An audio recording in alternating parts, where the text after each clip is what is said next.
Hello, everyone. So I just got back from seeing Fantastic Beasts: The Secrets of Dumbledore. So, of course, this is the third film in the Fantastic Beasts saga, and these are prequel films to the Harry Potter series. So this one comes in at 2 hours and 22 minutes long. It is, of course, directed by David Yates, and it stars Eddie Redmayne as our hero, Newt Scamander. Jude Law is back as Professor Dumbledore, and switching up roles instead of Johnny Depp, of course, we have Mads Mikkelsen taking on the role of Grindelwald. So, of course, there is a decent amount of controversy surrounding this film. I mean, I am, of course, not in support of Johnny Depp losing his job because of everything going on, but I'm not kind of knocking anything off for this movie doing this or its inclusion of Ezra Miller, as we, of course, know what he's been doing these last little bits.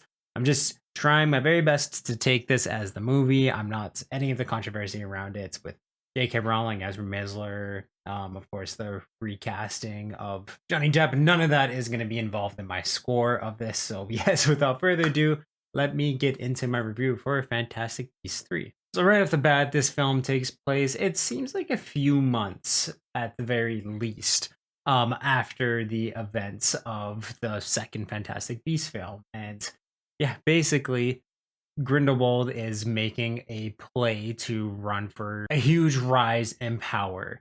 He is basically trying to get himself elected into a position that will allow him to continue out his war against humanity and both the Muggles. And it is up to Dumbledore to come up with basically a team to take down Grindelwald and Folio's plan. So this involves, of course, Newt, his brother, of course, Newt's assistant. It also brings in Jacob's back in here as well. So they basically go on a mission to stop Grindelwald from doing awful, terrible things. And of course, they get sidetracked a lot around the way. There's a creature that pretty much allows Grindelwald to be able to foresee coming events. So they have to be extremely unpredictable in the things that they're doing to ensure that he doesn't see what's like that they can get the upper hand on him. And right off the bat, too, like even the first 15 minutes of this film, this has got to be the darkest the Harry Potter series has ever been. There is some very disturbing and just almost gut wrenching scenes that come in this. Things that I don't think the series has ever really done. There's Grindelwald and his followers are absolutely horrible people, and they do terrible things in this. It's absolutely visceral and brutal in the way that he's carrying out his plan. And yeah, they don't shy away from the violence of him at all. And of course, Mads Mikkelsen does play the role extremely well, taking over from Johnny Depp. And yeah, he brings that just absolute ferocity and just very calm but crazy serial killer demeanor that we all know that he's a fantastic at into this role. And yeah, he did play Grindelwald very, very well. Of course, we have great performances, of course, by Eddie Redmayne. I do really like Newt as a character. Just the shy confidence that he's able to express in this role is very, very good. His brother Theseus is fantastic. Jude Law is just an amazing Dumbledore, and I love him. Of course, Jacob Kowalski is just he's the comedic relief, but in I've never found him in a way that's way too cheesy. I did like again his performance in this, but I do find that a lot of this film either just had a lot of pacing issues or things were just so easily resolved, or again just I didn't feel like the writing was all too fantastic this time around in the film. There's just again a lot of plot lines that get solved in the most easy way. Like I found Jacob and Queenie's relationship was resolved in a way that just wasn't realistic. It was just way too romanticized. The conclusion of it was just very rushed and again not really all too believable in a lot of ways. I just found that the way that Grindelwald was gaining followers and just how awful and brutal his plan was without hiding the fact that he wants to essentially commit genocide and like have slavery. Just so many people were hopping onto it so easily, and it's basically the only characters in this film that oppose him are the main like Dumbledore squad that we have here. Everyone else just kind of goes with it, which again I just don't find really all too believable. and interesting. Like a lot of people were either completely on board or just borderline accepted it. And again, I just it didn't feel real to me in a lot of ways. There's just a lot of characters in this and a lot of plot lines that are just solved so damn easily, and I did find it a little lazy. There are major pacing issues in this. Of course, in the middle is where we get most of that, and then when it kind of builds up to the final climatic battle, it does a good job building up to it, but then again, it just ends so easy, so quick. And they have said that the success of this movie is paramount to the fourth and fifth films getting made. And I found that this movie should have been the end of this series, really, just with the way that they're doing everything. I found, again, just a cliffhanger that you could have seen coming from miles away that was just so lazy and just not a really good way to end things. I feel like Grindelwald's fate should have been extremely concluded in this. I just didn't like how they were able to end that storyline off.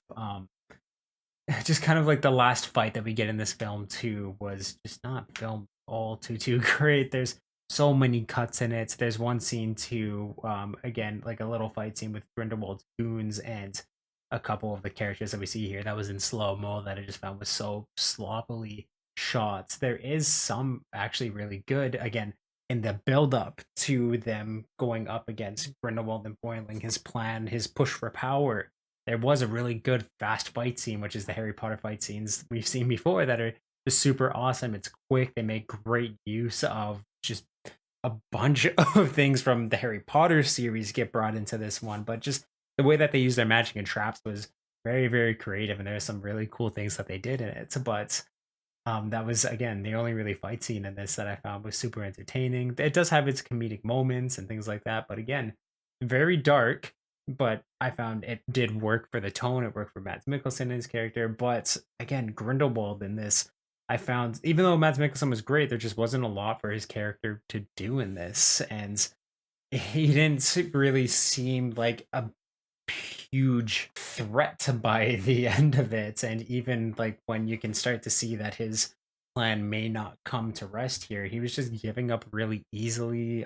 Again, I just feel like the stakes could have been higher. There should have been more loss involved in this film, even though a lot of it does, at least the first hour, does deal a lot with loss, but things just get resolved so easily. And it kind of took me out of the world because it made it a little unbelievable to me. Just again, the stakes were so high, but then just I'm trying to be as spoiler free as I can here, but I just didn't like the way that it ended happily and just way too simply and just so ambiguous as in terms of where 4 and 5 is going to go. Of course, I would love to see those movies, but I didn't feel like this was good setup for those films. You could definitely tell that they made this thinking, oh, we might not be able to make the fourth and fifth one, so we should kind of make it somewhat climatic in case they don't get the chance to make it, but open enough if they were able to, which again, I just kind of find a little bit lazy.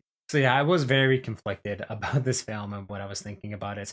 It's easily my least favorite of the Fantastic Beasts movies that have come out so far, and um, even too, I think I still like all of the Harry Potter films quite a bit more than I do, especially this one and the second one.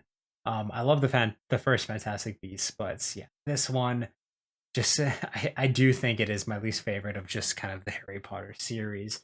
Not trying to knock it and say that it's bad and you shouldn't watch it. It's just again, I felt like it was kind of just a little too lazily written. And with all this taken together, I am going to give The Secrets of Dumbledore a 7 out of 10. It's still a fun watch. I enjoyed my time with it.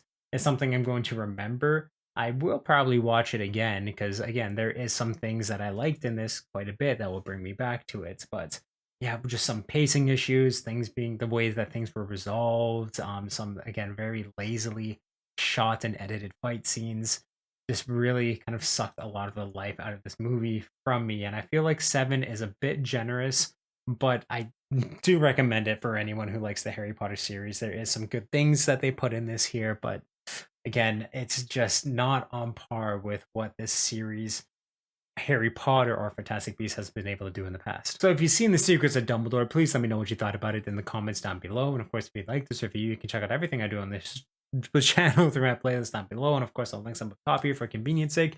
Thank you for subscribing and turn that little ringer on so you know when I upload new videos. If you want to check out everything I do Twitch and live stream wise, there's a link to that in the description of this video and of course my channel bio. And in both of those places, there is also a link to the Media Mountain, which is my Discord where we talk about movies, video games, comic books, TV, pretty much everything that's awesome in this world. So you can definitely join that amazing community. I'll make it even more amazing than it is already. And yeah, just awesome, guys.